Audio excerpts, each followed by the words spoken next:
Hi hello welcome back to my channel. അപ്പോൾ ഇന്ന് ഞാൻ വന്നിട്ടുള്ള നല്ല സൂപ്പർ ടേസ്റ്റി ആയിട്ട് സിമ്പിളായിട്ട് നമുക്ക് ഉണ്ടാക്കാൻ വേണ്ടി പറ്റും നല്ലൊരു ചമ്മന്തിയുടെ റെസിപ്പി ആയിട്ട് കേട്ടോ. അപ്പോൾ എല്ലാവരും ട്രൈ ചെയ്ത് നോക്കുക. ഇഷ്ടപ്പെട്ടിട്ടുണ്ടെങ്കിൽ ലൈക്ക് ചെയ്യാനും സബ്സ്ക്രൈബ് ചെയ്യാനും ഷെയർ ചെയ്യാനൊന്നും മറക്കരുത് കേട്ടോ. അപ്പോൾ നമുക്ക് ഇതിലോട്ട് പോവാം. അപ്പോൾ ആദ്യം തന്നെ നമുക്കൊരു പാത്രത്തിലേക്ക് 1 ടീസ്പൂണോളം എണ്ണ ഒഴിച്ച് കൊടുക്കാം. അത് ചൂടായി വരുന്ന സമയത്ത് നമുക്കൊരു സവാള കട്ട് ചെയ്തിട്ട് അതിലേക്ക് ഇട്ട് കൊടുക്കാം കേട്ടോ. അതൊന്ന് വഴറ്റി ഒരു കളർ മാറി വരുന്ന ഒരു സമയത്ത് അതിലേക്ക് നമുക്ക് ഒരു ചെറിയൊരു പീസ് ഇഞ്ചിയും 3-4 വെളുത്തുള്ളിയും കൂടി ഇട്ട് കൊടുക്കുക. ഒരു 3 ചുവന്ന മുളകും കുറച്ച് കറിവേപ്പിലയും കൂടി ഇട്ട് കൊടുത്തിട്ട് നന്നായിട്ടൊന്നും കൂടി ഒന്ന് വഴറ്റിയെടുക്കാം.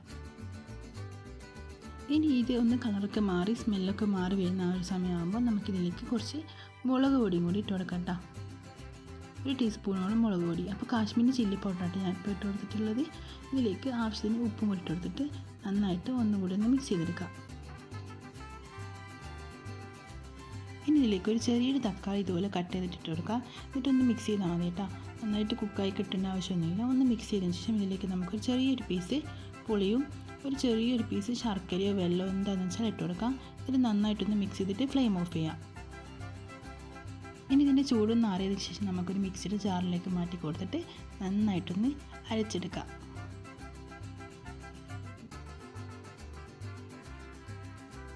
ഇപ്പോൾ നമുക്ക് ഈസി ആയിട്ട് ഉണ്ടാക്കാൻ വേണ്ടി പറ്റുന്ന നല്ല ടേസ്റ്റ് ആയിട്ട് നമ്മുടെ ചട്നി ഇവിടെ റെഡി ആയിട്ടുണ്ട് കേട്ടോ. ഇനി നമുക്കിതൊരു പാത്രത്തിലേക്ക് മാറ്റി കൊടുക്കാം. അപ്പോൾ നല്ല ചോറിൻ്റെ കൂടെയും ദോശൻ്റെ കൂടെയൊക്കെ കഴിക്കാൻ വേണ്ടി പറ്റുന്ന നല്ല അടിപൊളി ചട്നിയാണ്. എല്ലാവരും ട്രൈ ചെയ്ത് നോക്കാം കേട്ടോ. അപ്പോൾ ഇഷ്ടമായിട്ടുണ്ടെങ്കിൽ ലൈക്ക് ചെയ്യാനും സബ്സ്ക്രൈബ് ചെയ്യാനും ഷെയർ ചെയ്യാനും കമൻറ്റ് ചെയ്യാനൊന്നും മറക്കരുത്. അപ്പോൾ നമുക്ക് മറ്റൊരു വീഡിയോ പിന്നെ കാണാം. Bye, thank U.